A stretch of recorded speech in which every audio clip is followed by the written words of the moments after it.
right. Enough of that crap. I don't have to let it go 20 minutes, guys.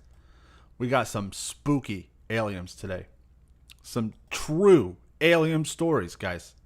Are you ready for Edgar Fouch? Fauché? I don't know. I just like to say Fouch, like douchebag. But we're going to find out, guys. Hanford, hit the lights. Thank you. All right, guys. You ready? We're going to do it. Here he is. Edgar Fouch, Alien Rapture, guys. Smeech. Oh, who's that? She always marks me with her lipstick. You bet. On his pecker. My mother once told me I was going to hell if I didn't change my ways, and judging from the heat So around I started lying about aliens. here, I think I'm pretty close. My name is Edgar Rachel Fouché. I'm here to speak about secret government technology, reverse engineering of alien artifacts, He looks like a trustworthy guy. and the top secret MJ-12 committee, which I write with my author Brad Steiger. You mean I gotta talk about aliens today? I'm all fucking hungover. Brad, as you know, has published 143 books and has 15 million copies in print, which is pretty incredible. Before I'm through, you'll know exactly what the flying triangle is, the one that's been sighted around the world. It's the most exotic and classified aerospace vehicle.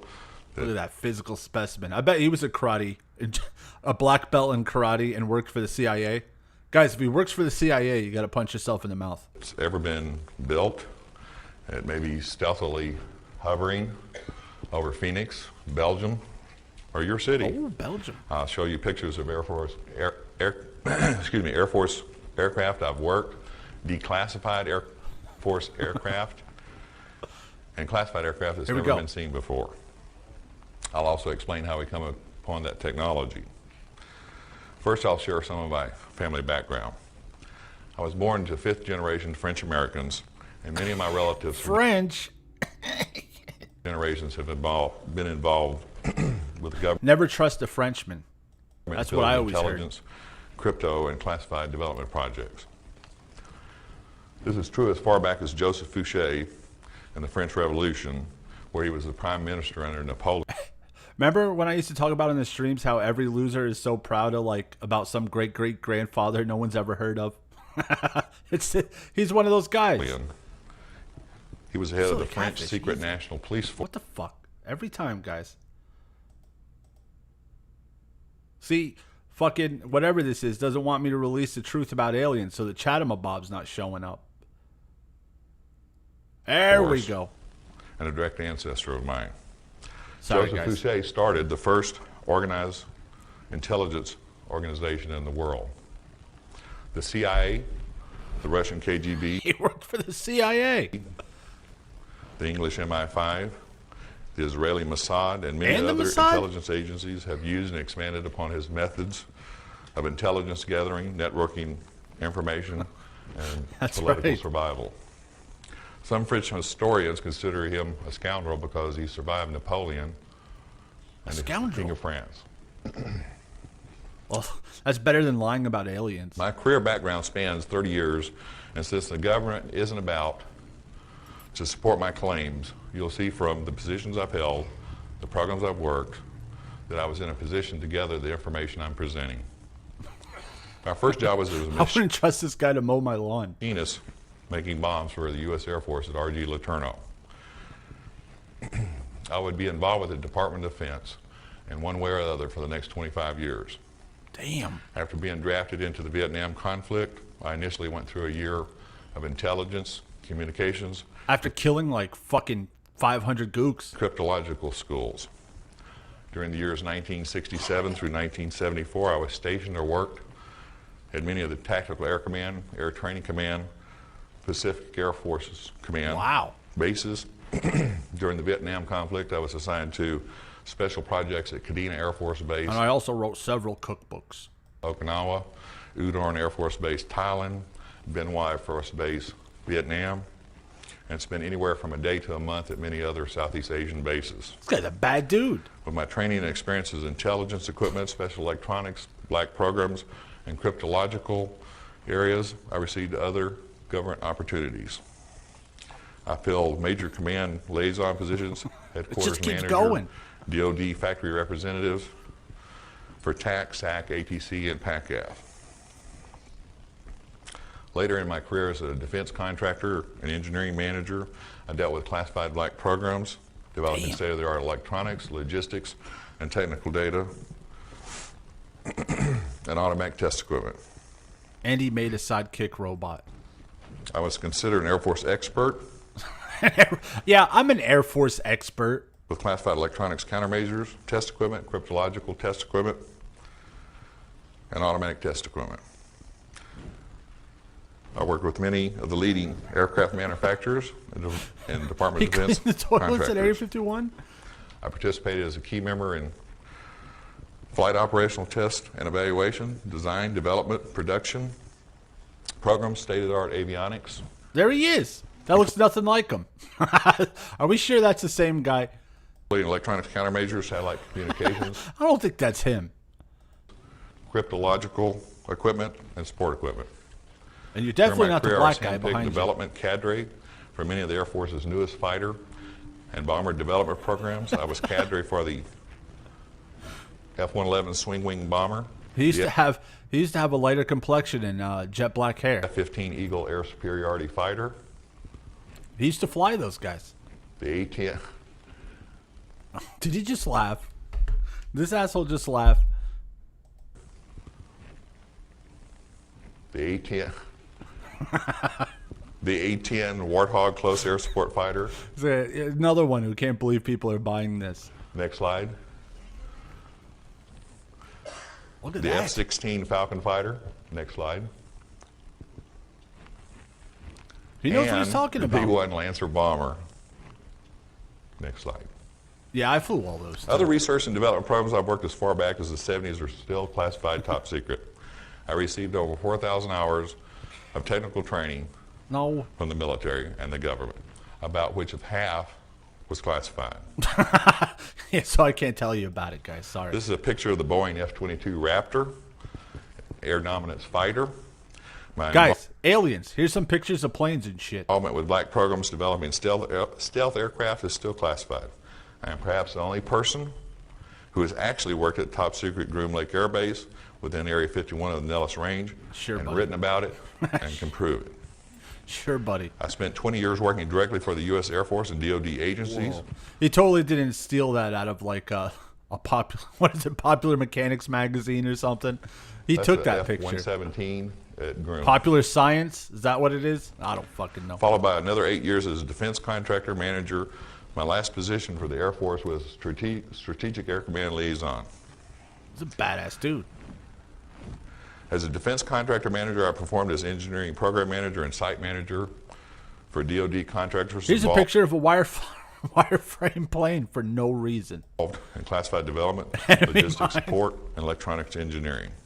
I am now CEO of Fouchier Media Associates, which I run with my beautiful wife, Rebecca. I'm also the inventor of prestigious. NeuroSync Mime, a behavior modification software using hypnotic entrainment and subliminal messages. Yeah, can we see that software? This was I in wrote Alien 98. Rapture: The Chosen in 1994 and 95 after my last trip to California, Looks like a great book. New Mexico, and Nevada. I undertook this trip to do research for Alien Only Rapture, 30 copies were published because it was quite expensive. which included a meeting with 5 close An friends F-Zero Racer. who agreed to release confidential information to me and discuss their closely guarded personal experiences. Also interviewed other contacts who had worked classified programs, such as SR-71 pilots and engineers on black programs, and others who had flown classified development aircraft to gather information on UFO sightings and contact. At this point, I was blessed with teaming up with a great man and a great writer, Brad Steiger. Oh. He's a great friend also. I had decided to get out of the defense industry as I felt the fraud, waste, and abuse was rampant both on the government and contractor sides. Hey, I'm too good for this stuff, guys. I'm out of here. You're breaking the laws. Hey, you're supposed to run this outfit by the book. I wanted to work for It myself was just too good for the government, guys. as a writer and develop my own ideas and products. So far, I've been a terrible boss. I've worked myself incredibly long hours with no benefits and a meager salary. And I drink a lot. Who are the 5 friends and co-conspirators, I like to call them, and a host of others, you might ask? Uh-oh. The first No one asked, dude. No one asked. friend was Gerald, a former NSA National Security Investigator and TREAT team member. TREAT stands for Tactical Reconnaissance Engineering Assessment Team. Ooh, treats. I think some of you call them Men in Black. He was He a worked man for in the black. Department of Energy and the National Security Agency. This was his cover, but ultimately the Man, National... the 90s must have been so great for these guys. Just look at this stupid guy. He must have loved the 90s. Security Agency controlled all his movements and everything he did. His job required him to watch employees with top secret and Q clearances and other classified clearances Q? at the Nevada test site, the Nellis Range, Los Alamos, Beef Team 6. Sandia, and many other bases. How do I get on that? You better have a karate picture. He spent a lot of time out at Area 51 for years before I even knew what he was involved in. This is where previously the most classified aerospace testing in the world took place. You may know it as Groom Lake, Watertown. All these assholes say they work at Area 51 because it was like... I'm sure there's other secret bases all over the country, but this is the one the Rubes bid on. The ranch, or dreamland. I wonder if these two assholes are assholes like this ever run into each other and like, hey, I don't remember you at Area 51. He was found dead of a heart attack a year after our last meeting. No. The second friend, Sal, was a person who worked directly for the National Security Agency. He's also with dead. Electronics Intelligence, or ELINT, and became a defense contractor upon his retirement. The third friend, Doc, was an SR-71 spy plane pilot and a U.S. Air Force test pilot at Edwards Air Force Base. He knows a lot of cool dudes. The fourth friend, Dell, and I were in the service together during the Vietnam conflict, and I've known him since the early 70s. Yeah, right. His father worked for the NSA or whatever. for over 25 years, and he's the one that sent me the MJ-12 documents. I'll discuss the MJ-12 documents last. The fifth friend, Bud, was a DoD contractor, electronics engineer. All right, come on, and top now secret with the development alien. programs, dealing with Alien electronics time. countermeasures, radar Yes, homing, you're awesome. And you play sweet guitar solos, and you can do backflips and all that shit, but alien time. ECM jammers, and infrared receivers. He retired as a program manager Cool aliens. and later died of a brain tumor within 30 days They're all dead, so you can't ask them stuff. after his symptoms appeared. I also received input from 4 other SR-71 pilots, 2 U-2 pilots, a TR-1 pilot, and about 24 fighter and bomber jocks. He was the only one to live, guys. That's because he knew karate. Got the picture of the TR-3B. We're a person in this latter Oh, group. shit. At the time, I had no intention of writing about program. Copyright 1993. Hey, don't steal my super awesome alien design. I was involved in due to the Secrecy Act and classification documents I had signed. I had my fill of working for the government. Pretty and, much. Defense contractors. He did say he had mind control software, guys, so be careful. He might be trying some mind control tricks on us. However, it bothered each of us that we'd had experience with unusual phenomena, extremely advanced technology, and witnessed unidentified aerial contact that had not been previously reported. As we sat at a table Yes, in it a does look like something trannies use to dilate their front holes. dark corner of But the it's a Silver Dollar spaceship. Saloon in Las Vegas, discussing our experiences and swapping knowledge, each of the group of 5 assured me that they trusted me enough to write about their secrets, I'll trust you, Edgar Fouché. protect them. I'll protect secrets.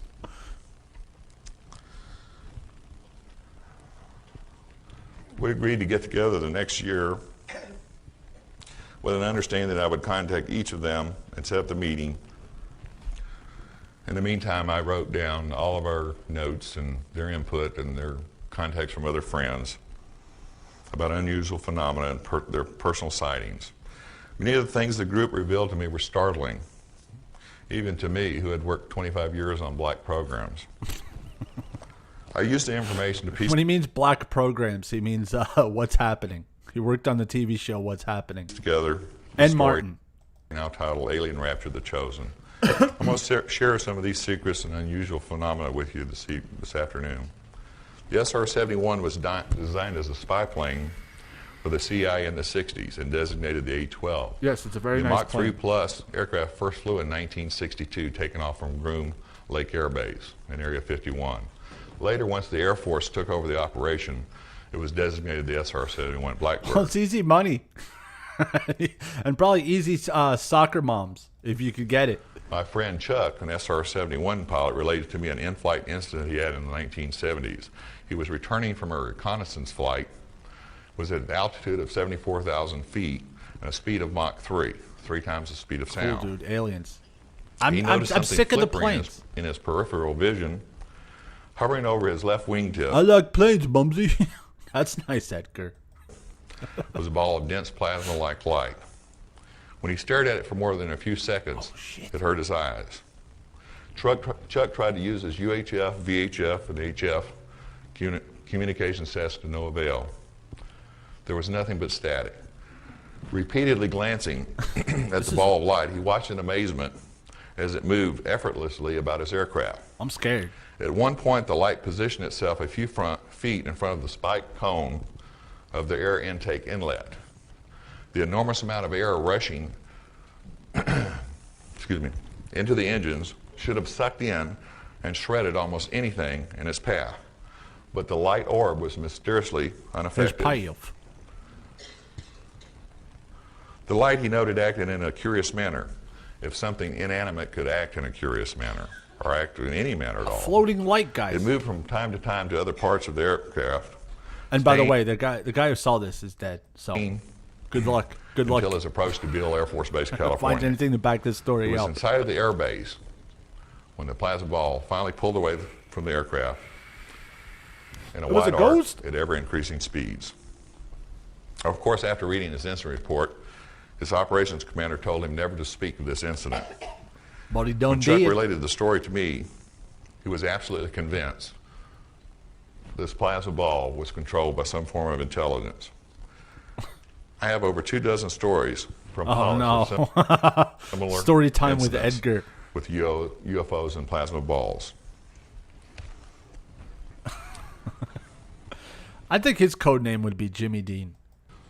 He looks like a Jimmy Dean. Have you ever heard stories about missing memory? Sal worked a program for 2 years in a top secret research facility in California. At the end of the program, he started having flu-like symptoms. Oh, and shit. after several days of worsening symptoms, went to his company doctor. His company prescribed some medication and sent him home for 2 days. On the third day, he woke up and couldn't remember where he worked or who he worked for. He called his brother. His brother, in a panic, called up the company. The company informed him that his job had been terminated because his contract had run out. Get out, jerk. Sal was the SR. If we were going to fire him, why get rid of his memory? One pilot I spoke of earlier. Can't tell me the secrets. To this day, and I can't say to this day, I haven't heard from Sal in 2 years. The only thing he could ever reconstruct was from his pay records, letter of offer. See, this is brilliant. Yeah, well, you know what happened? If you tried to ask him today, you can't because his memory was wiped. Oh, shit. His personal notes, engineering notes, to convince him Hey, Sal, if they ever call you to back up this story, just tell them your memory was wiped and you don't remember anything. He had worked there.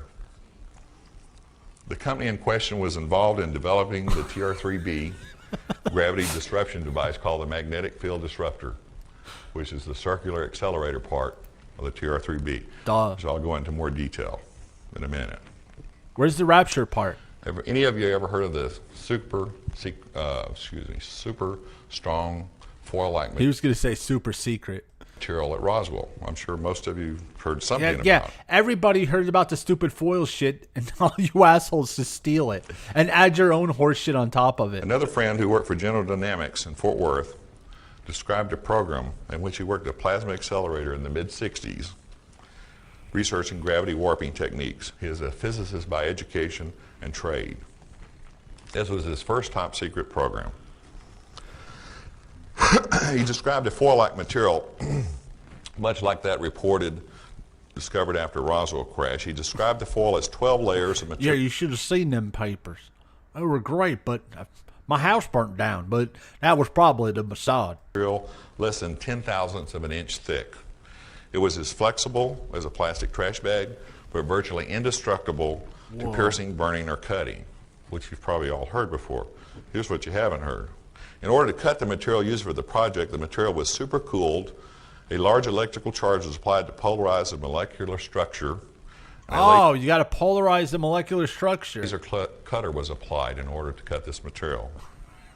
Large ribbons of this material were used to reinforce the accelerator, which contained the mercury-based plasma that they started researching in 1965. The plasma was cooled to superconductive temperatures, rotated at 45,000 revolutions per minute. That's a lot, guys. And pressurized at 150,000 atmospheres. This would be considered state-of-the-art technology even today, some 30 years after he worked the project. In 1998. 33, okay. Yeah. He related that the project achieved its objective. Instruments and test objects placed within the center. The place is full of broads. Broads love the alien thing. The accelerator showed a 50% loss in weight attributed to the reduction in the gravitational field. You'll hear a little bit more about this technology when I address the TR-3B and the magnetic field disruptor. From 1973 through 1976, I was home base at Edwards Air Force Base. No one cares about you. Near Lancaster, California, and even near the San Andreas Fault. It's a very nice picture. Edwards has a long history of secret technology and experimental aircraft. It's a shame that they even have a PS6, guys. Clear, that's a B-2. All these guys have PS6s. The YB-49 was flown in 1948 at Edwards Air Force Base, which looks a lot like the B-2 stealth bomber. The XB-70 was first flown in 1964 and looks a lot like the new top secret SR-75. No more planes. The Air Force says doesn't aliens. Exist. I didn't come here for planes. I came here for aliens. Another plane. Edwards is the home of the U.S. Air Force Test Pilot School and is responsible for flight operational test and evaluation. No, this is a real plane. I didn't design this on my Tandy computer. The Air Force's newest aircraft. It hosts a number of tenant organizations, including NASA and a Jet Propulsion Laboratory facility. I worked the F-111 Swing Wing Bomber, the F-15 Air Superiority Fighter, the F-16 Fighter, planes, the A-10 Close Air Support Attack Aircraft, who cares? And the B-1 Enough Stealth Bomber. I was involved with these and other classified development programs. I want to hear about aliens. Pilot trainees' eyes. One night, a longtime friend of mine and I were standing on top of the Fairchild A-10 hangar at Edwards Air Force. And I said, I bet you got a sweet pecker. Base. It was 2 a.m. and a perfectly clear night with millions of stars visible to the naked eye. This was a very common night. Yeah, he just stole all these pictures out of Junior's first book of planes. And it's got nice little captions to every plane picture. I noticed a group of stars we were looking at seemed to be shifting in color. And at the time, I could name quite a few constellations. I'd just taken an astrology course. But my alcoholism wiped all that out. And I definitely knew what the Big Dipper was. I made a C in that course, I think, or a B. So I pointed out to my friend that the 3 stars near the Big Dipper in triangular formation were not supposed to be there. We watched as the strobing stars shifted in color from a bright blue to a reddish yellow. After a period of about 20 minutes, we could tell that the objects weren't stars because they were getting larger. Finally, some aliens. This was somewhat unnerving. It was further unnerving when the space in between the stars started blocking out the stars in the background. Oh, shit. They're coming. We decided it probably was a top secret Air Force vehicle of some type. Still, we weren't sure. At the time, I didn't believe in UFOs. I do now. That's the honest truth. The vehicle had gone from half the size of the Big Dipper to twice its size in a half hour. It had moved from the west to the east towards Edwards Air Force Base. About that time, we could make out the silhouette or outline of the triangle. Yeah, it's all around the same time. The lights are all these positive assholes. exhaust, flared brighter, and vanished in an instant from the sky. This guy no one talks about because they put everyone else to sleep. This experience wasn't my first sighting, but it was one of the few where I had a witness. All right, here we go, guys. In Aliens. the summer of 1976, I relocated to Nellis Air Force Base, north of Las Vegas. I spent 3.5 years there. I worked primarily with the F-15 electronics countermeasures and automatic clean the test equipment. toilets. I'd heard rumors of air bases located in the desert at places called Mercury, Indian Springs, and others that didn't even have names at the time. Before the fall of the Berlin Wall and the collapse of the USSR, no one talked about their classified work experiences, nor did we repeat rumors of top secret technology or All right, dude, aircraft. I want aliens. Most this of is us who had all top- good, but who had top alien secret time. clearances never even told our wives what programs we were working, or Yeah, where because you're we working each other's were peckers. going.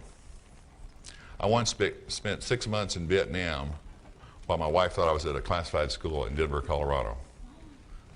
Your wife's half retarded. He wasn't in Vietnam. He was in he was in AA. He was The in military rehab. and court of law has actually denied the existence Oh, of I remember those 6 months. I wasn't in the Air Force. I was in Vietnam killing goose. classified Air Force Base inside the Nellis Range, No, you were in out rehab. in the Your mother Nevada told desert, me. within Area 51. Don't you know the plaintiffs and the lawyer were surprised to hear this? But that's another story. I was one of the few personnel at Nellis who had top secret clearance with crypto access and was certified on specific NSA He had a decoder ring and cryptological everything. equipment.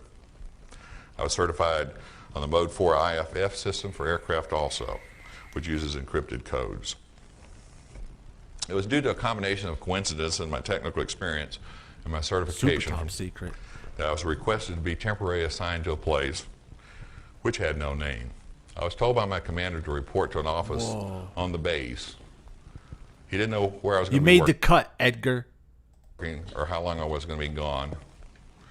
And he was pretty ticked off at me because at the time we were fielding the F-15 electronics countermeasures equipment and it was critical. And I think to this day he remembers that. Aliens. Let's get to the aliens, Edgar. I left the first Monday morning at 4:30 a.m. Where are we before going? sunrise. We boarded a blue Air Force bus with the windows blackened out. There were 28 other people on the bus in the first trip, Oh, shit. including 2 security policemen with M16s and a bus driver. That was the bad dude bus. There was only one thing said to us for the whole trip. When we got on the bus, they told us, do not speak. And when the bus closed the doors, Dude, everyone tells Edgar that. Everyone tells Edgar to shut up. he repeated, do not speak unless you're spoken to. Well, if you ever had an M16 pointed in your direction, you don't talk. So we just...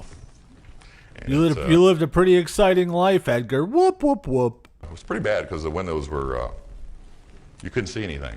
And eventually this fine silted dust started coming in the windows and you knew you were out in the desert. Okay. In the 1950s, Whatever, dude. the government started building the super secret Groom Lake facilities No more for the planes. CIA's U-2 spy plane. It's located in the north central part of the Nellis Range and designated Area 51. Construction of facilities continues even to today, This guy except sucks. mostly at Papoose and south of there. The SR-71, the TR-1, Yeah, we know about the the planes. F-117. Isn't that can you back up one slide? No. Don't you know when it was really dark, a lot of people thought that was a UFO? Okay, next slide. And the B-2, that's not a B-2, that's an Let me SR-75. talk about We're tested at planes. Grim. Now the top secret SR, back up just one for a second. Hey, wait a minute. Now I the think top that's secret fake. SR-75, the SR-74, now next slide, and the TR-3B are operated there. Many of these aircraft have been misidentified fidget as spinner. UFOs. When we reached Groom, the bus had pulled into an aircraft and then shut the doors. The security policemen dispatched the regular workers to their jobs. I was escorted to the electronics building with with a sergeant. It's all padding because this is going to talk about planes for 2 hours and 20 minutes and be like, yo, yeah, aliens. I've seen one once. They're pretty cool, I guess. Hey, I'll see you later, everybody. We got an M16. I'm going to tell you something you've never heard before. Uh-oh. And every person that comes after me that tells you they worked at Groom, I want you to ask them about this. Because there they go. I always love how these guys try to like sniff out other liars.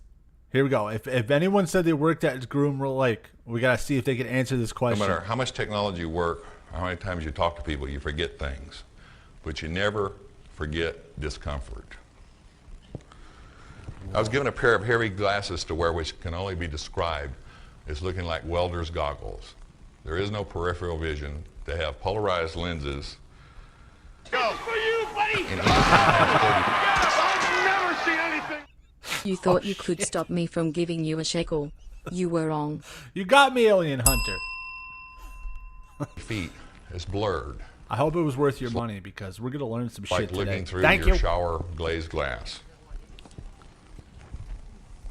If an M1 tank barrel had been pointing at me at 50 feet away, I wouldn't have had a clue. That's exactly how they work. The whole time I was there, some 10 consecutive days first time, followed by numerous follow-up visits. The routine was the same. No, you Leave didn't. Nellis Air Force Base before sunrise and return after dark. Only once did I get a glance at the whole base. They were getting ready to fly class in, and they flew me up in a helicopter, and I was supposed to wear the goggles the whole way. But I did. But I kind of peeked. Edgar says rules are meant to be broken. Shifted around, like you do one of these things.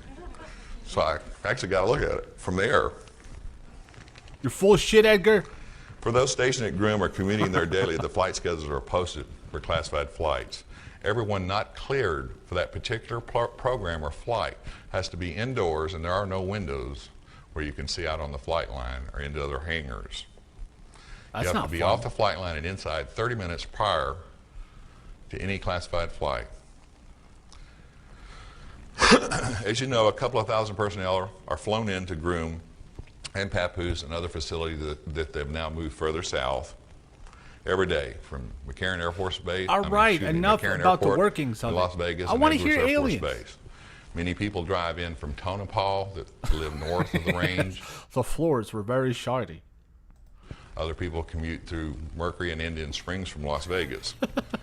Every little detail. While at Groom, I made contacts. We're noticing a trend with these guys. It's all filler with maybe 10% aliens.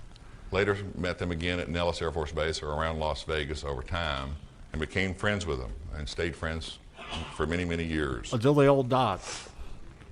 So don't ask them On stuff. my third day of the job at Groom, I had to remove a module from a multi-bay piece of satellite communications equipment used to support special mission aircraft.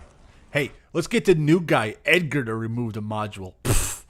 I noticed while inside this bay checking out the wiring, I contained a steel unit about the size of a large briefcase. I noticed it had a National Security Agency ID plate on it. Okay. The nomenclature on the top nameplate was secret, Direct Edgar. Orbital Communications Link, which I thought was strange as the unit was part of a digital It's very pick-robby. communications link used solely to communicate with classified Air Force vehicles. I was unaware at the time of any military orbital missions not directly related to NASA. Dude, you're sitting into a room with a bunch of old bored housewives, dude. You got to dumb it down a little bit. You're putting them to sleep. Remember, I'm talking about the late 70s. The space shuttle didn't fly until 1981. I disconnected the unit out of curiosity and removed the rear access cover. To my amazement, there were some half dozen large-scale integrated circuit chips with over 500 pins. Oh, can you play Doom? This is Some broad in the crowd went, ooh. She doesn't know what he just said. the inspection stamp was 1975, so you have to visualize what we have today going back to 1975 when, did we even have TRS-80s then? What? You don't know what he's saying? Shut up. It was about the size of a Zippo lighter. I believe the most advanced processor speeds the NSA had at the time were equivalent to There's a lot of pins. IBM 8088 running about 4 million cycles per second. Whoa. There was, for any of y'all familiar with technology, This processor ran at 1 billion cycles per second. It's a nice rounded number. 1 billion processes. Which is about 4 million, a billion, 250 times greater. Yeah, I think that's about right. I haven't figured this out. But the reason I knew it, the clock speed was 1 billion cycles per second. There was a clock synchronization jack on the back of this unit, a BNC connector, which was labeled. And I had a frequency counter, and I actually measured it. And I couldn't even working on black programs at the time, I couldn't imagine something that ran at 4 billion cycles per second when they didn't even have an Apple II Plus with 48K memory out there. And we had these clunker IBMs that were like 4 bays that only ran at 4 million cycles per second. Yet we had this one circuit card with modules on it. It's incredible if you know even the slightest bit about technology. He was playing Crisis in 1975, guys. In the Groom mess hall, I heard words like Lorentz forces, pulse detonation, cyclotron radiation, quantum flux transduction field generators, quasi-crystal, just pulling a bunch of words out of a hat. Energy lenses, and EPR quantum receivers. I'm wearing my energy lenses right now. I could kill every single one of you. I'm going to talk about quasi-crystals. I'll make a prediction. Quasi-crystals is the key to everything you wanted to ever know about how they got here. And that's all I'm going to say about it now. Are you stealing from Star Trek? Doesn't Star Trek have some kind of crystals they power their ships with? He's just stealing from Star Trek. Except one of the quasi-crystals is a hydrogen crystal. Oh, I wrote down everything I saw, heard, and touched in my log every night. But as you would expect, the food was great, but it had to be. There was no cable, no alcohol, and no women. Oh. So Edgar left in 25 minutes. So everybody got fat. Later back at the base, my routine went the same, and I also had a He just ripped off dilithium crystals. part-time job at the Silver Dollar Saloon Casino that Bill Ladd owned up until a few years ago and may still. Ran their security for him. I had this NSA friend, Gerald, that I mentioned previously, you may have forgot. He's the one that watched the people with highly... I knew a squirrely feller named Spock. He had pointy ears, and it wasn't much for conversation. Classified jobs at the Nellis Range, the Nevada test site, and other areas around the Southwest. He was in a supervisor position and was way up in the NSA. But he liked the field jobs. He didn't like staying up around Fort Meade or any of the other places those all right, aliens. Guys in three-piece suits hang out. Enough about people who don't exist. Flavor crystals, now you're onto something. But his primary job was watching the people at Groom and the Nevada test site, where at the time they were still doing underground atomic tests, exploding bombs. He happened to mention a vehicle that was boosted into orbit and returned to land in the Nevada desert. It was an unmanned reconnaissance vehicle that took off from a B-52 bomber and used booster rockets to place it in man-ass porking. I don't want to think of all the man-ass porking going on in Groom Lake. Low Earth orbit, for the purpose of taking reconnaissance pictures. More I planes. really thought he was feeding me a lot of bull at the time. You got a lot of pictures of planes, but I came here for aliens. And he said, this vehicle is remotely piloted and communications are made via the docile system at Groom. I'm not usually too slow, but it didn't hit me until he repeated, direct orbital communications link. Oh, DOCL. Now I get it. Bingo, the light bulb went on. I had seen a piece of the docile equipment at Groom, the one with the large chips in it. Groomer Lake. These are old pictures of Exactly. the virtual reality lab at Brooks Air Force Base, where they developed the software to fly these classified, and by the way, they call them IPVs, independently piloted vehicles, not UAVs or RPVs on the black program. Just once, I would love for someone to stand up in the crowd and go, "Hey, you're full of shit." No, it's true. I really was there. After I agreed I really was a top secret FBI, CIA guy. to it's certainly been one of these shows. Okay. All right, we got it. After I agreed with my friends to write the story, there was a lot of discussion on who would stick their neck out. I don't know what that tells you about me. It means you're a dangerous dude. But they were, long after we were researching this book, they stayed with the defense industry. And Fibbing big time. Out. So I was the only one directly tied to them. So it Yeah, but that's no secret. They knew they could fly those things remotely forever. fell on my shoulders. I talked to several military judge advocate general lawyers, or JAGs. Well, I actually did. I actually made a point. JAGs. You were close. You were close. And I told them I'd worked many classified programs and I wanted to write some fiction story that is technology based. I was told I couldn't name any real individuals with real clearances or covers or their working names, and I haven't. I was also told I couldn't discuss any details or technology of secret programs I had been personally assigned to, which I haven't done. Then I was told as long as I did that, I could damn well write what I wanted to, and I have. Of course, I didn't tell them I was going to write about the government conspiracy to cover up UFO contact and reverse engineering of government, reverse engineering of alien Oh man, if he didn't bring his wife, he'd still be getting laid. technology. Oh, Edgar. Oh, Edgar, tell me about the aliens. I was interviewing SR-71, U-2, TR-1, and the SR-75 pilots that I made contacts with over the years and had flown classified aircraft. Oh, Edgar, your ass is so hairy, Edgar. But I didn't think that was important at the time, did y'all? Y'all think that was important? But you know, you give the government too much information, they just screw it up. In the summer of 1992, the five friends and I were six. The regions. See, when I run out of five fingers, I just get confused. Wait, I gotta read it. Oh, Edgar, you get my nether region so moist. And my vulva. Completed my notes from our first meeting interviews. On my last trip to Nevada in 1994, without benefit of my friends, I wanted to use some information from some other retired military friends and cross-check my facts. Everything I've written about in Alien Rapture, Can we talk about aliens? Two sources.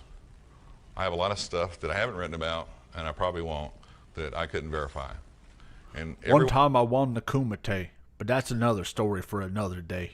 One of these sources I either knew directly for 20 or 30 years who'd worked blank programs, or only talked to their closest friends that they'd also known for many years. We did not talk to one person that somebody hadn't known for at least 15 years.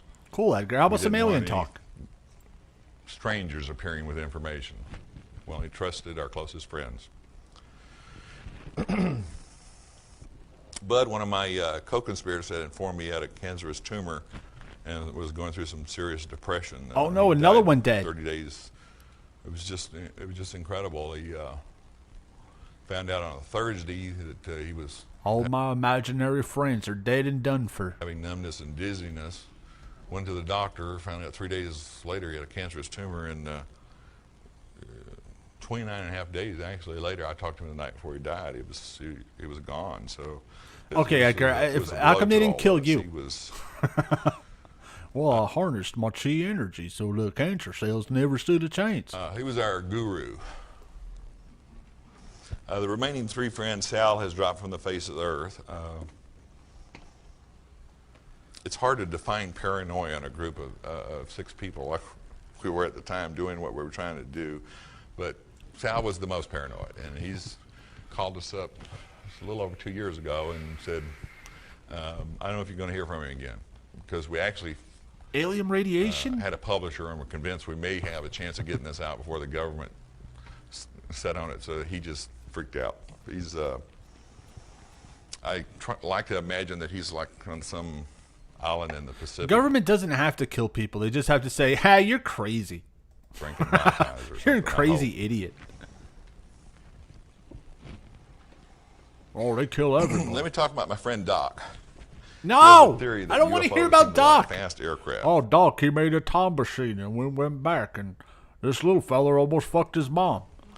This SR-71 pilot, Doc, was stationed at Kadena Air Force Base, More Okinawa, friends. where the SR-71s were stationed on sorry, the guys. side of the base back in 1973. In fact, I think they still are. I was there last time in '81. Exactly. While flying back across the South China Sea from a reconnaissance mission, he encountered a shadow over his cockpit. Doc said his avionics systems went totally haywire and he felt the aircraft nose down slightly, which can be dangerous at 2,000 miles an hour or 35 miles per minute. When he looked up, he was so startled that he almost panicked immediately. Made evasive maneuvers to his right and down, which is one of the maneuvers they make if there's a missile detected. Doc said the object was so big that it totally blanked out the sun. And you know what turned out to be? Turned out to be Edgar Fauché's penis. His estimate was it was 250 feet to 300 feet across. It was oval in shape, but he wasn't sure of the exact shape because there was a no one believes you had friends, Edgar. Halo of energy surrounding the vehicle. About 3 minutes later, and some thousands of feet lower, you go over to Edgar's house. Hey, Edgar, what you doing? I'm playing with my model planes. Oh, that looks like a lot of fun, Edgar. Yeah, I like this one. It flies in circles. Look like this. Well, you have fun with that, Edgar. The vehicle reappeared on his I'll left see you wing later, tip. okay? He tried his UHF, and all he could pick up was a deep electrical hum. He abandoned his attempts, made evasive maneuvers, and for the next 10 minutes, Williams, please. This thing moved about his aircraft effortlessly and stayed right on top of him. Doc said and I'm going to quote him exactly, Doc said he got this sound in his head, and his words were, like a swarm of bees in my brain. Oh, that was just Loverboy. Which is, it's an interesting, must be an interesting sound. That was just his Loverboy CD. The aircraft would move from the left to the right wingtip of his aircraft. It would take about 2 minutes to move back and forth. When Doc returned from his mission, it was the same routine as the earlier incident I told you about. His commander drug him down to his office the minute he opened his mouth about the incidents and gave him a direct order not to talk about it or they'd throw the book at him, and the book is the UCMJ. One of the interesting things that Doc related to me being an SR-71 pilot, here we go, a U.S. Air Force test pilot, which is the elite in the Air Force are the test pilots. The fancy guys. He said he didn't know one test pilot or SR-71 pilot or astronaut, and he can name most of them and give you their birthdays and their wives' names and tell you where they live. Whoa, he knew everything. He said he didn't know one that hadn't had some type of contact. But he also said he didn't know one that would ever come forward and be honest about their experiences for well, there goes that. Hey, I got no evidence for anything. Retaliation from the government. You have to realize these people's pensions, which includes their livelihood. So far, no evidence. We're 40 minutes in. No evidence. Just a lot of pictures of planes and a lot of stories about his friends. Their medical coverage, their commissary and BX privileges. You know, the government controls all that, as do they mine, by the way.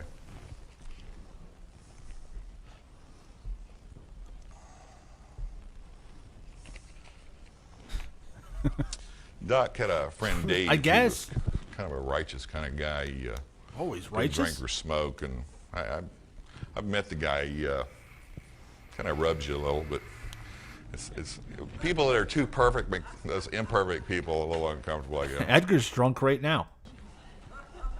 But Dave was drinking sake and over in Okinawa with Doc, which is kind of surprising since Doc had never seen him drink before. And he explained to him that he didn't start drinking until his last reconnaissance flight over eastern Russia. Because what he saw was so When he chilling. returned, Dave was so delirious that his crew, and I don't mean flight crew, I mean support crew on the ground, had to pull him out of the aircraft. Dave didn't know when he had taken off, what had happened, or how he got back. He woke up 2 days later at the Naval Regional Hospital in Okinawa. Cool. Who's Dave? Let's talk to him. To this day, he remembers nothing of the flight. Cool. Let's talk to Dave. He died of ass cancer 2 months ago. Also, every night since this flight, had nightmares. And his words were, something got to me up there in the air. He still drinks. Oh, well, that's a nice, funny wrap up to that story It's good there. or bad, but he didn't talk about it. He didn't tell the flight surgeon. In the military, If you go to the flight surgeon and they see anything at all that seems unusual or unstable, they ground you. And pilots will give up their families, body parts, and all their money to keep flying. If you've ever met them, especially test pilots and people that work black programs, that's what they do. Oh, yeah, because I meet those guys all he the didn't time. Talk to the flight surgeon. Yeah, I know that guy. I know Bob across the street. He does a lot of black programs. He's self-medicated, and that's why there's so much alcoholism. These guys are 1 special, 2 smart, 3 important, 4 dangerous to the government. Who the fuck is laughing in the audience? Is that the lady who was porking at the airport hotel? It might be. His wife's with him. And military is because Well, you know Edgar doesn't mind throwing another woman in the mix. they don't want to help people. They just want them to follow the rules. Anyway, Dave, I actually looked up Dave. Gerald convinced him. What you have to understand is these people I talked Or to Midnight Basketball Cave Squeaker. wouldn't talk to me over the phone. And of course, not a lot of people were emailing back when we started this in the early 90s. I actually had to talk around What was email in the early phone 90s? and say, well, I'm going to be in your area, and Gerald vouches for me, or Doc vouches for me, or you know Sal, and they'd say, yes, I had a long conversation with Gerald or Sal or Doc, and I'll talk to you if you're out here. And usually it was in a bar or on a long walk I'd walk out. I'd walk out at this point. where there was nobody within 20 feet. And that's why these people won't talk to reporters, because they know eventually somebody's going to find out who they are. But I spent 25 years in establishing my credibility. I've had 2-star generals He wrote some book with a cartoonish looking cover. give me a direct order when I was just a sergeant that if I didn't tell them what, for example, Westinghouse engineer disclosed information to me about how they were messing up a program, that I'd be court-martialed, and I refused to do it. Everyone just talks to Edgar. So these people knew if I gave them my word, no one would ever know who they really were. More planes. And that's why there's a unique take. Come on. Come on, dude. Getting a story that's built from people You're almost who have halfway in, and you said nothing. lived this Nothing. technology and under this cloak of secrecy. I lived it for 25 years. Come on, big finish, Ed. And then I Edgar. realized That's we right. were the government. Next slide. No, motherfucker. One day while at Nellis, we were informed there was an F-15 that had crashed down on the Nellis Range, which is near Area 51. This was in 1977. A lieutenant colonel, I signed up for aliens. who was a commander and a pilot, and Doc Walters, the hospital commander are. at Nellis,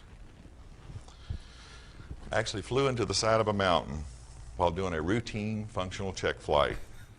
I've written about this story in detail in Alien Rapture. Sergeant who worked for Buy me my stupid book. recovered the F-15 heads-up display film canister because he was assigned to the accident investigation team. Oh, here we go.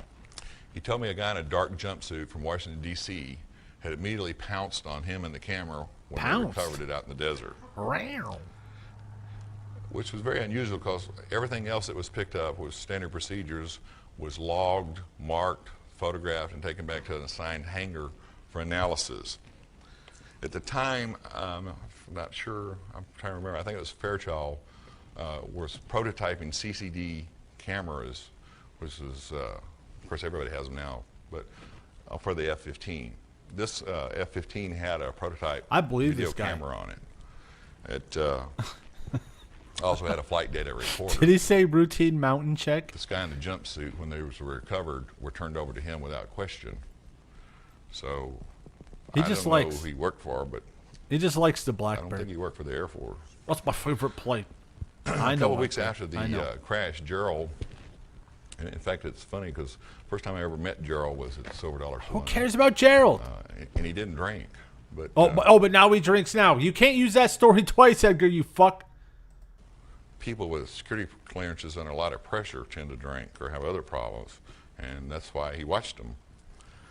But Gerald had told me that Lieutenant Colonel, who was the pilot of the F-15 that had crashed, along with Doc Walters, radioed the Nellis Tower, and it said, and his words were, and I write everything down so I can quote other people instead of being glib.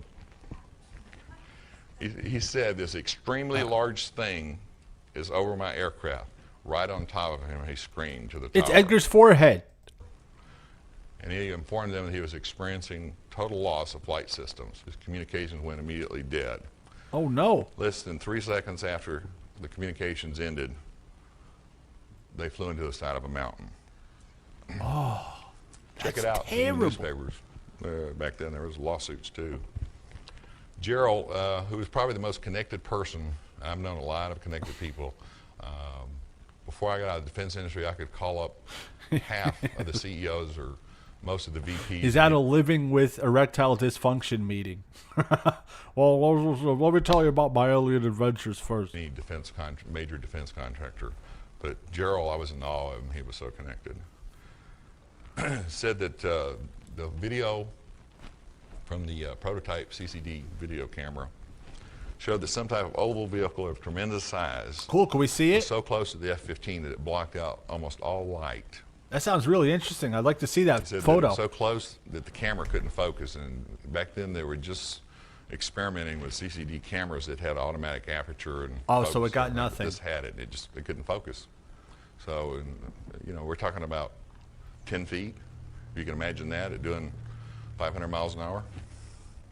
A little too close for comfort, obviously.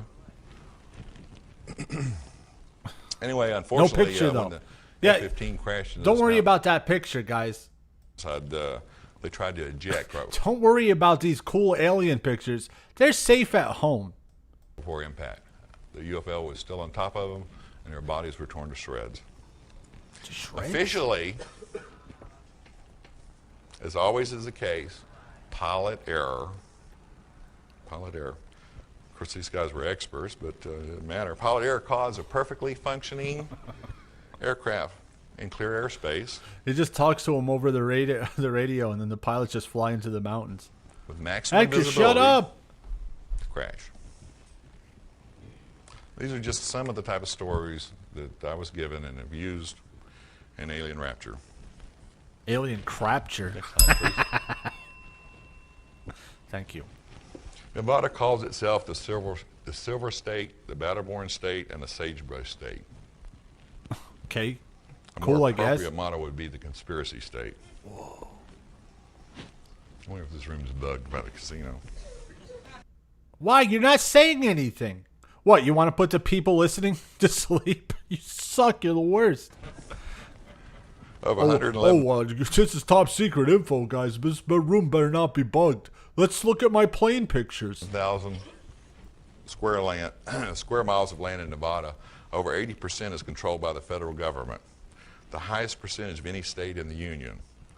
If it were not for the gaming industry, the federal government would be the largest employer, with 18,000 military and another 20,000 government contractors working at places like the Nevada Test Site, the Nellis Range, the Fallon Naval Air Station, Wish I did drink for the this. Tonopah Range, and the aerospace industry. And by the way, you'll probably hear this eventually with somebody that comes forward, but the Nellis Range is not the most classified facility, Area 51 or Groom Air Base is not the most classified facility in Nevada, and neither is the stuff around Papoose. Then what is? Well, that's on Mars. EG&G provides classified research, development, and services for the military and government. EG&G supplied the It sure technical does and suck. scientific support for nuclear testing and energy research and development programs.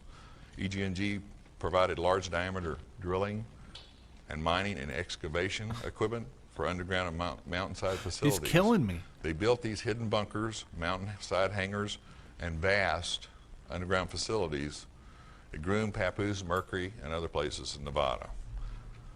See, I heard other people say they had to fly in. You couldn't drive in. Now this guy's saying you have to take a bus. Well, we had to cartwheel into Groom These Lake. facilities and observation posts are We had to do somersaults all the way from the airport into Groom Lake. extremely well camouflaged. In fact, I keep wanting to tell you these little anecdotes, but I'm afraid I'm going to run out of time if I do. Yeah, no more anecdotes. Please. But we'll take some questions here. In 1972, EG&G was granted an indefinite contract called Project Red Light to support the DOE and military. It gave them responsibility to assist in recovery of nuclear materials in cases of mishaps and to provide aerial and ground security. Gerald said that they were also responsible to the DOE and NSA I want proof. and the MJ-12 committee, whether or not you believe in that, for reacting to sightings of UFOs and crashed vehicles and recovery of alien artifacts, as they're called. Okay, so now you say, what's going on today? You sailed? The Hillary You rode a platform, the donkey? Avro saucer. That's the Hillary platform, the Avro saucer. There and it the is. Northrop wings. Proof. Oh, wait. Hey, go back. Were aerospace vehicles where advanced technology, which emulated UFO characteristics, were tested. Oh, get out of here. See the date that was flown? Do we even 1948? use those stupid planes And anymore? everybody thinks the B-2 stealth bomber is just, Gerald funny. It looks a lot like it. Sorry. Let me tell you about my friend Leonard. Dr. Paul Hill, a lot of you probably read his book. He's now deceased. There's going to be a lot of that going around. Conveniently. Was a UFO investigator for NASA for over 30 years. Everything he wrote in his notes was classified top secret, and he couldn't publish it. But his book got out because his daughter published this manuscript. If you want some more technical information, I suggest you read his book too. No. No food Lockheed's books. Advanced Development Projects Division, known as the Skunk Works, developed the A-12 for the CIA. What's really funny is 30 years after they built the SR-71, it broke the land speed record from L.A. See, I like the guys who put themselves in karate suits and make up funny, like ridiculous over-the-top stories. At least they're fun to laugh at. This guy just sucks. to New York in 1 hour and 4 minutes, and it still didn't fly its max classified speed or altitude. Cool. Next. More planes. No more planes. Area 51, the All right. Groom Air Base Facilities, has a 6-mile-long runway, the longest in the U.S. The Department of Defense and the CIA used it for the Air Force's most exotic vehicles. Hey, Edgar, I don't know if you noticed this, but planes use runways. Not aliens! Aliens can land anywhere. Yes, why a 6-mile-long runway? Well, up until the SR-75, the vehicles that came after that, you need a runway with high takeoff speeds because they also have very high landing speeds. They have 75-degree or more radical swept-back wings, or It really is. The newer vehicles This don't guy stinks. need long runways. Hey, at least we get this guy out of the way early, Oh. right? Like, next week will be somebody better. They've moved out of Groom. My sources estimate that up to 35% of SDI funding was siphoned off to Yeah, but it's not interesting, you know? By- I want to see aliens. primary expenditures for the Air Force's most secret black program ever, which started in 1982. Imagine you work so hard just trying to design some new fucking crazy airplane, and some fat slop is touring around the country saying, yeah, they just stole them from flying saucers. You'd be pissed. For those who haven't already figured it out, No, I The mean, Aurora I came up program. with that. Edgar, you douche. Edgar Douche. I came up with that. is not a vehicle. The Aurora program is a code name for the ongoing Body liars are the best. project to research and develop advanced aerospace vehicles. And there have been a number of them, and we'll get to that. For the last few years, high-tech buffs have speculated at least one new and exotic aerospace vehicle existed, the SR-75. Yes, the you like first that plane. operational Aurora program vehicle, went operational after 2 years of flight testing in 1989. The top secret SR-75 is a hypersonic strategic reconnaissance spy plane called Cool. the Penetrator. It is a mothership, which I'm getting into here. Hypersonic speeds, by the way, start at Mach 5. I wish someone would Yes. yell, so sleepy, so tired. SR-75 replaced the SR-71. Now, this thing's been flying operational for 9 years. This is old technology. What's the new The shit? new SR-75, I call it new because it's new to a lot of people, is capable of positioning anywhere in the world in less than 3 hours. It carries multispectral sensors such as optical, radar, infrared, and laser. That's fancy. Lasers, The too? SR-75 far exceeded the classified military speed and altitude records of the old SR-71. The SR-75 has attained altitudes of over 120,000 That looks feet like a fake picture, and Edgar. speeds exceeding Mach 5 or 5 times the speed of sound. I like that it says above top secret. But hey, Edgar's showing everybody. You It's don't over even care. 3,300 miles per hour. From takeoff to landing, the 75 can make a round trip from central Nevada at the time to northeast Russia and back in under 3 We gotta hours. see under the Getty Museum. I suggest if you're hurried, don't take the Concorde. You can just. Can everybody read that in the back? Yeah, it says Edgar's a douche. It's 162 feet long and 98 feet wide. The belly stands 10 feet off the ground. I know, Gerald was 6 feet, but 2 methane and LOX fuel high bypass turbo ramjet engines are housed under each wing. Now, I'm going to skip to the next slide because I'm running behind. Yes. So you have to buy the book to read what I skipped. Sometimes I don't get the color right because my computer monitor is monochrome. The SR-75 and the daughter ship SR-74 were built by Lockheed Advanced Development Company, which everybody knows is Skunk Works. The skunkiest works, guys. Edgar does, in fact, schmay him. The SR-74 daughter ship is called the Scramp. It's kind of cute, huh? You're a scramp. But it stands for... Oh, did you say scramps? I loves me some scramps and some crab legs. But more definitely scramps. Jet and rocket propulsion. The scramjet is a supersonic combustion ramjet.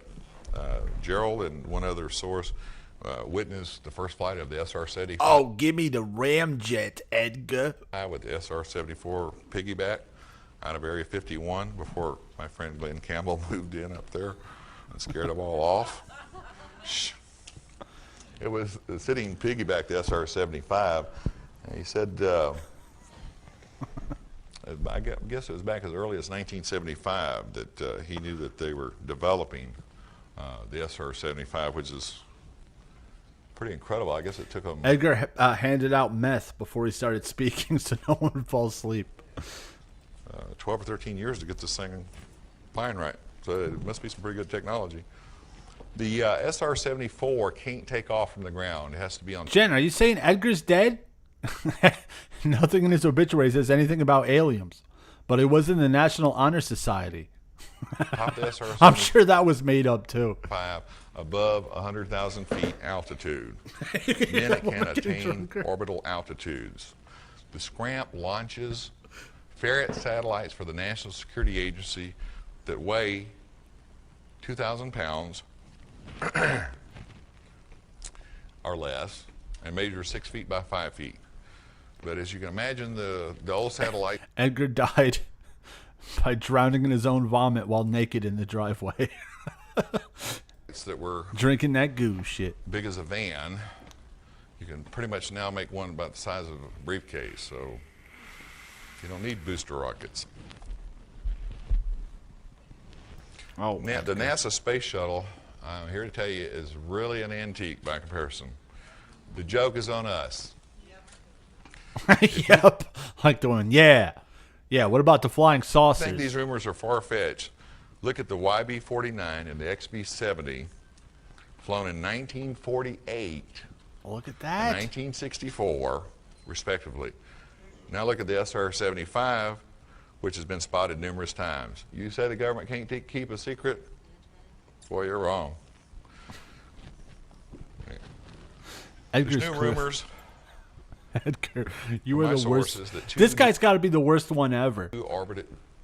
Two new vehicles have been placed in permanent orbit. One of these vehicles is the Space Orbital Nuclear Service Intercept Vehicle, SUNCIV. When you hear it from another reliable source in 10 years, you'll remember this. It's codenamed Locust. The SR-74 and the TR-3B flying triangle can deliver spares, replacement units, service fuels, chemicals, and modules to the SUNCIV, or Locust. The robotic SUNCIV uses deliverables to service, calibrate, repair, and replace parts on the newer NSA, CIA, and NRO ferret satellites. And I know for a fact that they were developing robotic repair electronics equipment as far back as '81, because I worked a program to where they didn't want technicians looking at the equipment. Shut up. Remember, I was in the forefront of automatic test equipment when they didn't even have a computer to run to automate anything with. Not anymore. Finally, I've saved the best for last. The Here we go, operational model guys. of the TR-3B. A friend of mine said he'd never forget the sight of the alien-looking TR-3B landing at Papoose, south of Groom. There it The is. pitch black triangular-shaped TR-3B is rarely mentioned, and then only in whispers. Next slide. Edgar put his wiener in a The horse's original ass? TR-3B. I believe it. Yeah, his wife.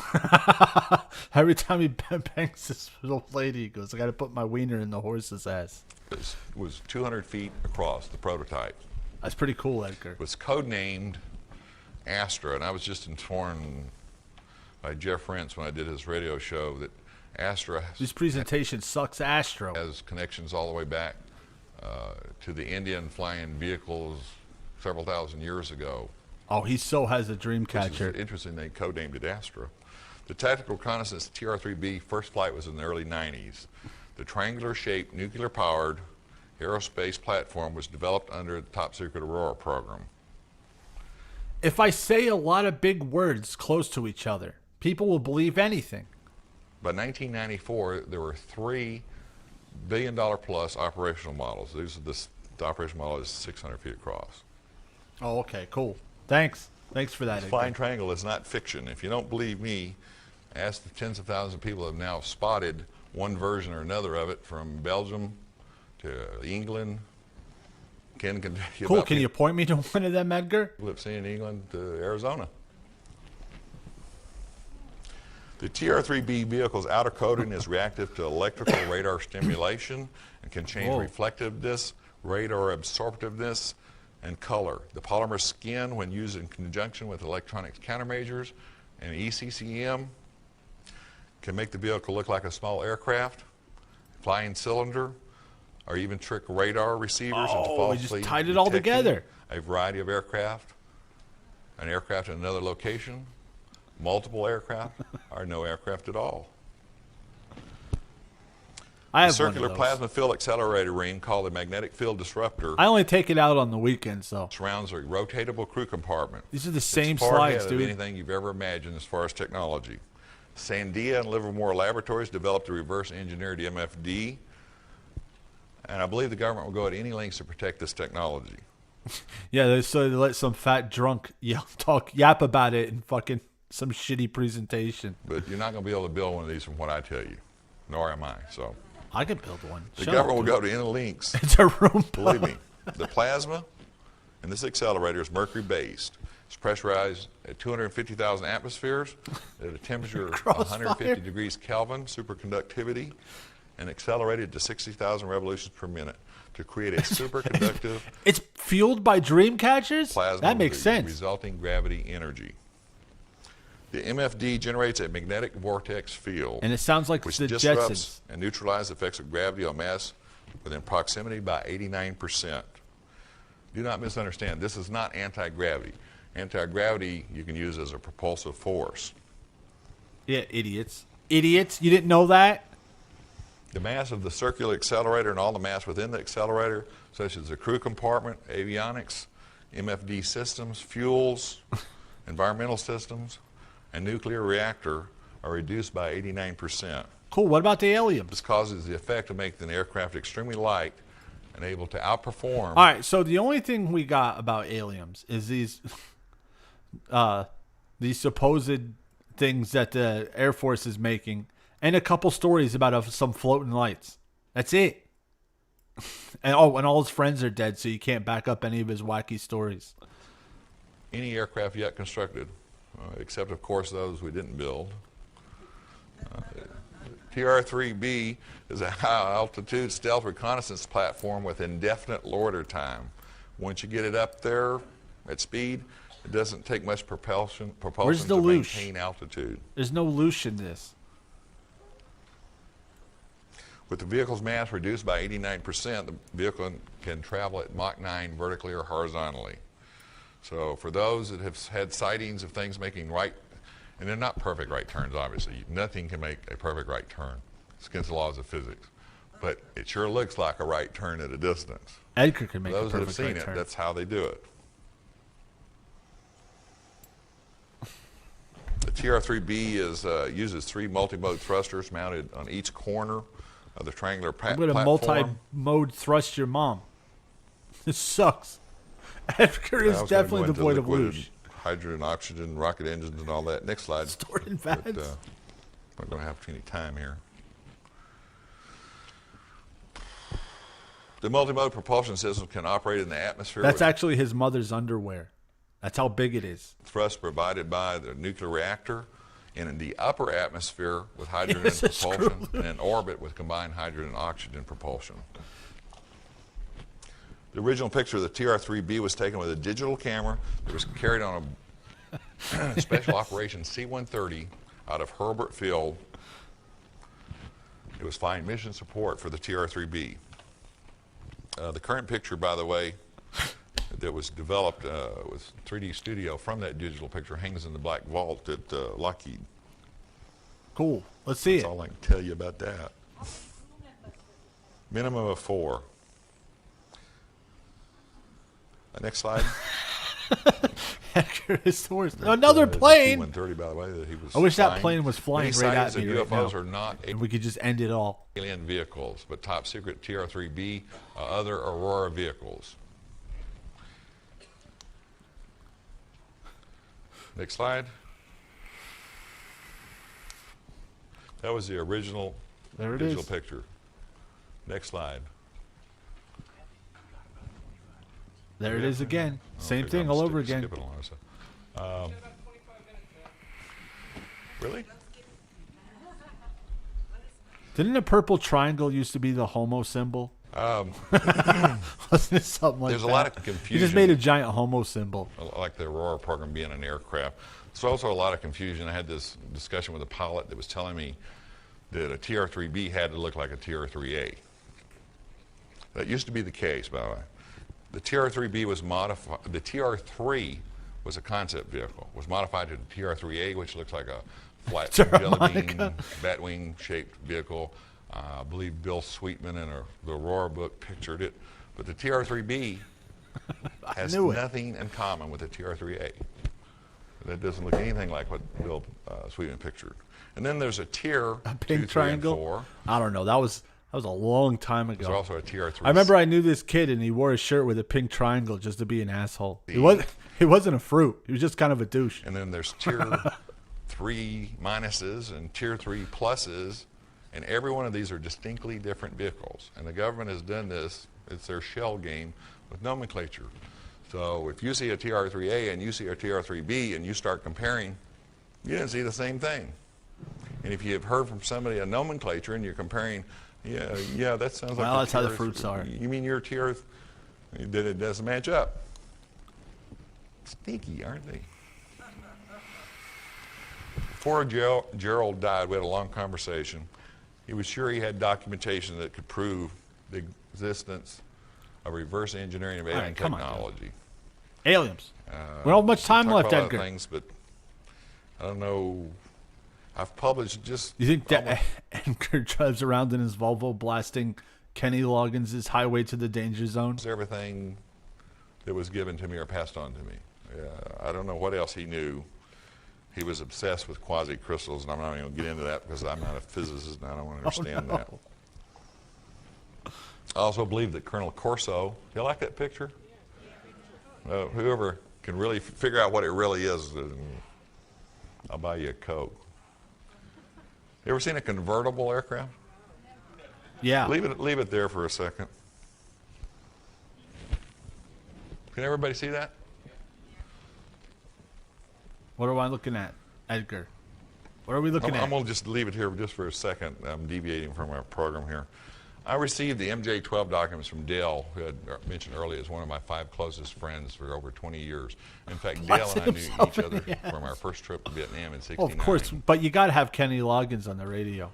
His father now has been, before he retired, put in 30 years, almost 30 years with the NSA, and transferred over as a military officer. Man, this is all stories about other people. It should be Edgar Fauci's friends. When, There's I no sent Dale alien a copy of the rapture. manuscript before I even got shortly before Brad Steiger got involved with the project, he read, as did all my friends that were still around that gave me input, read a draft to make sure that I hadn't misquoted them, or I hadn't given out any information they were uncomfortable with, or they felt they could be identified with. So Dale was reading the manuscript, and his dad and him were very close. Said, I'm going to give you some documents. Desk, dude. He says, they're blackened out. He says, but I want you to retype them, and where there's blacked out, just leave spaces. Dale's father is the one that passed on the MJ-12 documents to me. Okay, next slide. And we're going to get into this. And money. And don't forget That's that. just a cool picture. I just thought I'd throw that in. That's supposed to be a wormhole in the TR-3B, and I tried to visualize what they were doing with these quasi-crystals, and that's my visualization. Oh, well, don't steal that, guys. That's copyright. Okay, next. For the remaining time I have, I'm going to discuss the MJ-12 documents I received. Oh, no. There's already been a lot of controversy over this, and I'm just barely going to be able to scratch probably 2% of what's in the book. And I'm going to let y'all, any of the interested, read this while I take questions and answers. Oh, questions? But I'll tell you this one, a couple of things. Edgar, can I have my money back? No. Get through them. These documents I received, and by the way, I've copyrighted every government document I've got my hands on or information, because I want the government to come forward and say, we have the copyright to that. Yeah. So. Yeah, get fucked, government. I hope they do. You just been Edgared. Okay, now, can y'all read that? Hell? Well, it's going to shorten my question and answer, but I'm going to read a couple things to you. Oh, Edgar. The presidential order signed in 1987. Yeah, because we could totally read that. Previous slide, back up just one real quick. The most fascinating things to me was one. Ultra top secret, guys. You hear that? We're really not supposed to see that. An unnumbered order, which, by the way, is not uncommon. This is not the only unnumbered presidential order there's ever been. You can find that out through research. You're like Secondly, publicly embarrassing. Authorized by proxy. That's scary. It's like they would deep fake like a video of you fucking a horse's ass. like hey, look at Edgar fucking this horse. Checkbook with all and a signature stamp. You know, it's like. Okay, next slide. By virtue of the authority vested in me as the chairman of the Mars Jupiter 12 Committee, an ultra secret committee established by President Truman with full consent and permanent voting members of the Mars Jupiter 12 Committee, this presidential order by proxy is established as follows. Now, I'm not going to get in debate with anybody about what Majestic 12 stands for. This Mars Jupiter was on the document. And I know that a lot of people think it stands for a lot of other things. And it was Mars and Jupiter. I'm not a UFO person. I was a technology person. I haven't read a lot of these books, but I heard there's a is it Sitchin that discuss 12th planet. So I believe these documents are real. Whether or not you believe them is, it's your right. But Mars Jupiter 12 has never been used in with Majestic 12 or MJ 12. So I wanted to clarify that this is definitely different. I know it, you know it. And for those that think I might have mistyped something wrong, that's the way I got it. Charter. Mars and Jupiter. I've been to Jupiter a few times. Pretty scary stuff. There is hereby established a strategic group of key government personnel called the Mars Jupiter 12 Committee, referred to as MJ 12, with the authority to take any action to the maximum extent possible in relation to foreign or alien data, materials, information, technology, artifacts, and extraterrestrial biological entities. Cool, let's see some alien stuff all now. hereafter referred to as foreign artifacts. Edgar's been talking. Edgar's been talking forever and hasn't touched that water once because there's no alcohol in it. Security. I can't get drunk off that shit. Of the United States of America. Amendments to this charter and foreign artifacts, materials, and information shall be classified to the highest levels available to the U.S. government. The MJ-12 Committee's actions and directives will be referred to as a program outside the MJ-12 membership. The MJ-12 Committee shall have sole United States governmental authority to direct each FA aspect, foreign artifact, All right, Edgar, or give it a substance, rest, dude. and to make sure that each foreign artifact... You've embarrassed yourself, and you've embarrassed everyone else in that room. And me. I'm embarrassed. make such foreign artifact available to the President or the members of the MJ-12 committee. Next slide. Here we go. This is the good stuff. The several departments and agencies of the government, Department of Defense, as identified by the MJ-12 committee, shall be notified by Department Directive to consider any foreign artifact. What are you saying? There was someone like waiting like a month to see Edgar. Like, this is gonna be cool. We're finally to get some proof on UFOs. And it's just a bunch of plain slides. DoD Foreign Technology Division immediately upon occasion of any incidents, happenstance, or encounter with foreign artifact. We now know what a foreign artifact is. We've seen a few of them. It's up your ass. Next slide. next slide, Cole. Hey, a different setting. Slide. Before somebody really... I bet you that's what the PS6 looks like, guys, when it comes out. Good at researching, discovers the date on the... Go back one? Yes, ma'am. Okay. Before somebody just... I'm sorry.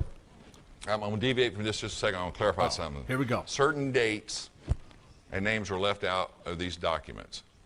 I personally filled them in. Brad and I talked about who was most likely the person. We did our best guess. Altered. But before somebody really good at research discovers that February 22nd is my birth date... He's already got a cover for his horse shit. Hey, you people that are good at research and stuff. Hey, I did that on purpose to throw you off the track.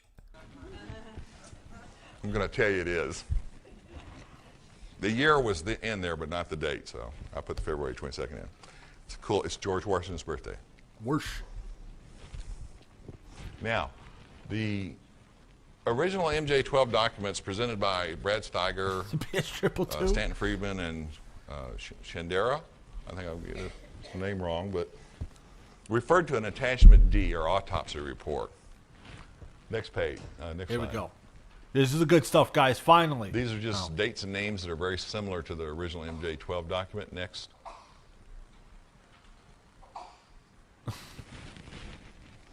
Next. The purpose of this preliminary postmortem examination is to determine the cause and manner of death, the origin of the entities, and the type of biological life form. Oh, entities? Where? We're not going to get to the meat if we don't move through this general stuff. Next one. This basically talks about unidentified debris. Hey, yeah, that's alien stuff. We should have been talking about that. Where it was crashed, who was there. Next slide. Yeah, but we're not going to talk about that. Let's look at my pretty plane pictures.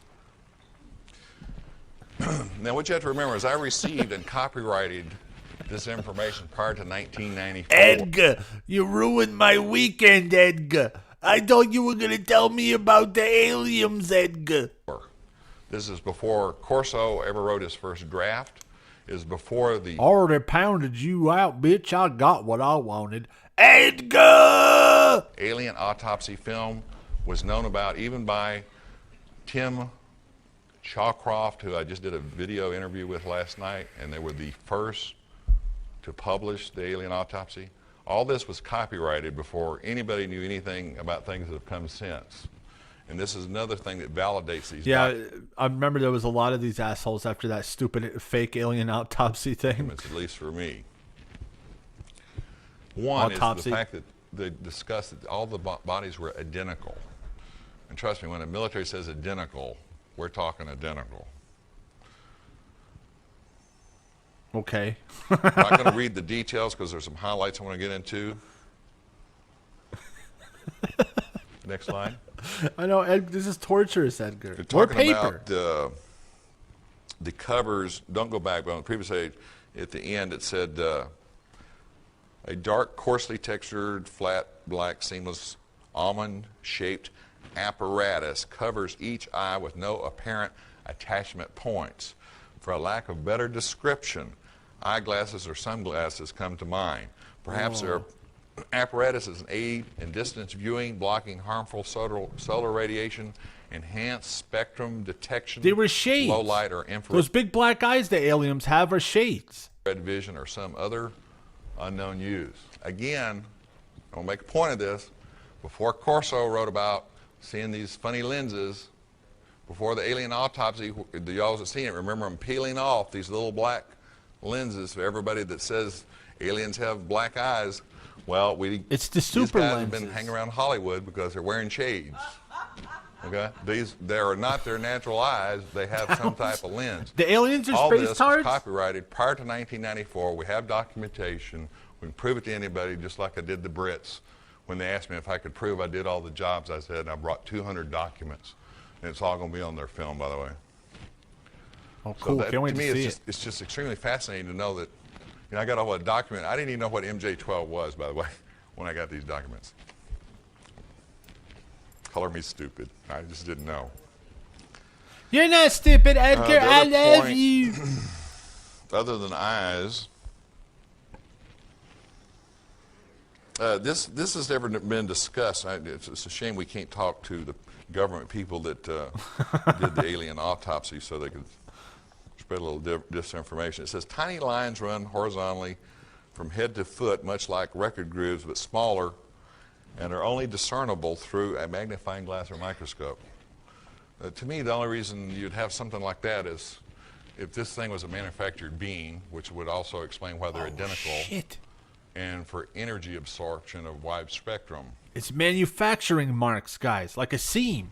And the other They're thing space robot tards. that, since we can prove this was copyrighted long before this other stuff, it says at the bottom, one large geo organ is present. How many of y'all remember on the cadaver of the alien on the alien The autopsy, cadaver. and they open it up and there was one kind of round organ in the middle that Edgar, just you know that was proven fake, right? That was proven fake when one it of those came out. Stupid donut tires they put in your trunk that never work. So, I mean, here again you have my belief from my sources and documents that we copyrighted It's a pregnant claim. that Now it the all alien makes sense. autopsy was done under the direction of the government. And it was done as close as possible to the real thing. Because the best lie is always the lie that's closest to the truth. That's right, Edgar. What would convince you more? I mean, if they'd had a triangular shaped being with 12 legs, and it's supposedly the real autopsy, or one that was identical to the real autopsy, except it had an extra finger. To me, the one with the extra finger would confuse people far more. I don't know, Edgar. I don't care A anymore. better looking film of something really bizarre. I don't care anymore, Edgar. This By is the a way, bust, psychological dude. operations is an industry in the military. And there are thousands of people that work in it, and they're good at it. Shut up, Edgar. So, I'm going to take questions. Here we You go. can put up the next slide for them to look at. How big is They your don't look at penis, me Edgar? anymore. Oh, roll like How much 29 time do I have, inches. or am I out? Okay. I promised you, if you wanted to ask a question. What's your favorite color, Edgar? You have that?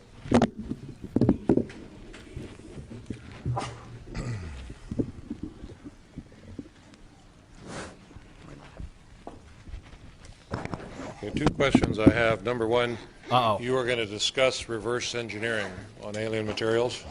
Are you going to get into that? No. Okay, I have 8 minutes, but I'll tell you what I know. Gerald said that the guy that Gerald. worked for him as a national security investigator was at Groom when they tested Wow, that's the quite a dog. accelerator of the TR-3B the first time. And it's probably one of the more fascinating stories I've ever heard in my life. Then why They didn't you said they tell it? strapped down this 200 Instead of showing a bunch of plane pictures. foot accelerator. He was explaining it. He says, imagine a really fat hula hoop with big weights around it where the superconductive magnets. They bolted this thing Magnets. Already horse shit. I already know it's horse down shit. with bolts that were 2 feet across into concrete. The chain links were 6 feet. I mean, if you can imagine a chain link out of steel. They bolted this thing down. He said he couldn't believe it. It was just like the Manhattan Project. They didn't know if this thing was going to burn a hole through the earth Okay, shut off Edgar. a chain reaction in the atmosphere, or take out everybody in northern and central Nevada. Shut up, Edgar. You're full They of turn shit. this thing on, and they've got, dozens of cameras, people I hidden believe around everything, places Edgar. where they could watch the cameras, and they held their breath, and nothing happened. Yeah, what happened to the alien Rapture? $20 billion to develop this accelerator from 1965. And I know a guy that worked at General Dynamics when and they might have been doing it before that, but I can track it back as far as 1965. That much time, that much money, and did nothing. However, they figured out after a while, I guess somebody must have walked up to it like, a car that won't start and kicks the tire. They figured out the thing was 89% of the mass and weight was reduced. Also, someone Fonzie punched it and it worked. So what do you do when you have a flying saucer that you tried to build? It's kind of like the Indians if we drove up a Model T back in the American Indians and Are said, you saying that UFOs are powered by one fat bitch? hey, you can build all these you want. And they go, thanks a lot. But we built this accelerator trying to emulate saucer-like technology, and we only achieved part of its effect. So what do you do when you have a circle that's real light and you can put a lot of stuff in it without adding weight to it? How do you propel it? There's only one way. You hang a triangle on it and you put 3 engines, conventional multi-mode rocket engines. Of course, they're very advanced. Oh, okay. And you fly this circle around with the crew and reconnaissance and cameras and everything else in it. That's just one Some bitch in the crowd's like, yeah, right. of the things that I hope to explain to you good people is there is a flying triangle, but it's ours. The flying triangles are not theirs. Aliens don't transverse the universe or come from another dimension and take the time to redesign their technology that they've had for eons.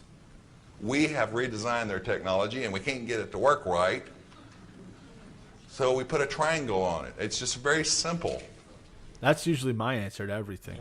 On the Aurora, which you have now explained as a project, not a thing, one of the vehicles is reputed to be a diamond-shaped object that comes in over the West Coast at in excess of 4,000 miles an hour. Do you know anything about that? This guy here doesn't buy anything fucking Edgar's saying. This guy's like, Edgar, you motherfucker. You came here, you weren't even entertaining. You're boring. Now I'm going to grill you, you fat fuck. Particular vehicle. I've heard rumors, but I don't have anybody I trust that's told me anything about it that I could discuss He it. didn't even stick around for the answer.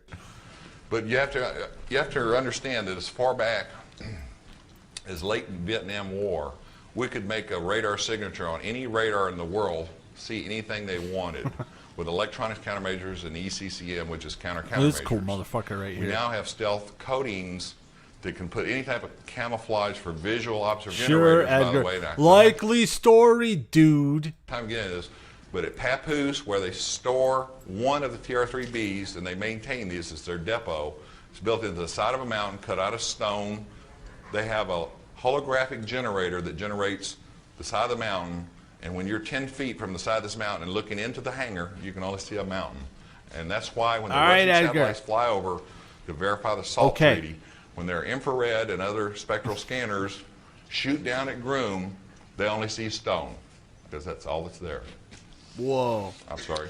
Okay, a couple of questions that should have short answers. First one is, what do you think of Bob Lazar's story? Oh, I love it. I totally ripped it off. And Does he say that Bob Lazar is a fake and he's the real deal? what the other previous gentleman just said, you're basically saying all we have from the reverse engineering is a flying triangle, so you're basically saying we do not have saucers. If we do, then they're extraterrestrial, which ties in with the Bob Lazar story. The other part is last year Popular Science did an article that some of the black projects from Area 51 have been relocated to north central Utah. The reason being given is that the 1950s nuclear tests in the Area 51 have been kind of me on the first question. Let's stop there for a second. Okay. First of all, everybody asks me about Bob Lazar, and I don't have anything negative to say about anybody I've never met, and I wouldn't say anything in public. But my only explanation is, whoa, that's cool, Edgar. my only explanation is he might have seen the accelerator, which is a saucer. Okay. The second thing is, I showed the Brits last night, and I'm not going to make a habit of doing this, so they've got it on film, almost 200 documents showing that I had crypto, special access, special programs to verify my credibility. Nobody has ever mentioned the goggles. If I forget everything I've ever known about black programs, I'll never forget feeling nauseous from wearing those damn things. It's the So goggles. how do you forget something that causes you discomfort every time you leave a building? Okay. As far as Utah, absolutely. There's nothing top secret at Groom anymore. The only thing that's left there is the stuff they moved south that does only need short runway or no runway. So that story is basically bogus, that they did not move anything to north central Utah. I don't know where they moved them to. I've disassociated myself from all the government 3 years ago to protect everybody I ever knew. My information is 3 years old. Don't know anything new. Don't want to know anything new. Okay. I'm out of the game, dude. If Nellis isn't the most secret facility in Nevada, which is? I ain't telling you, bitch. If you'd been listening, and I know I refer to my notes a lot, but this was done in a hurry. I don't know, Edgar. It's kind of hard to pay attention to your shit story, dude. Oh, my friend Leonard and Reginald and Bob. Pressing things. The Defense Advanced Research Center. It's the coolest acronym in the world. DARC. Whoa, that's dank. 10 stories underground, and I'm talking No, about dank would have been cooler. massive amount of square feet south of Papoose. It was all built by EG&G. Okay. That's the most classified place in the Smooch.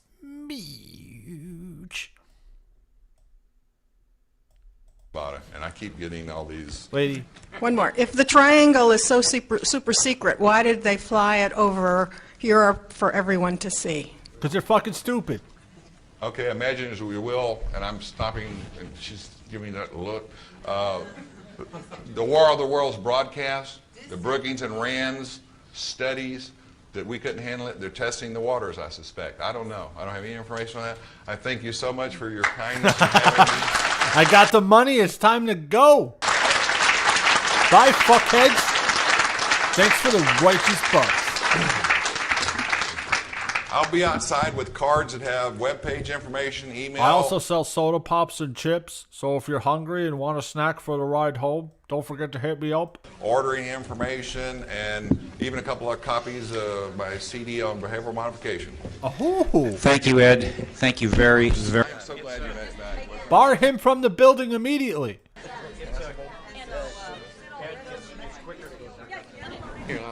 See you at the bar. Yeah, we're right on it. Oh, an Edgar t-shirt? Here. I'm also giving the women kisses and hugs. Thanks for the money, Jones. Ed, you were awful. You were one of the worst ones I've ever seen. You know, when I watch these by myself, like, I'll stumble onto, like, crazy ones where the guy's totally fucking a douche. This guy was just boring.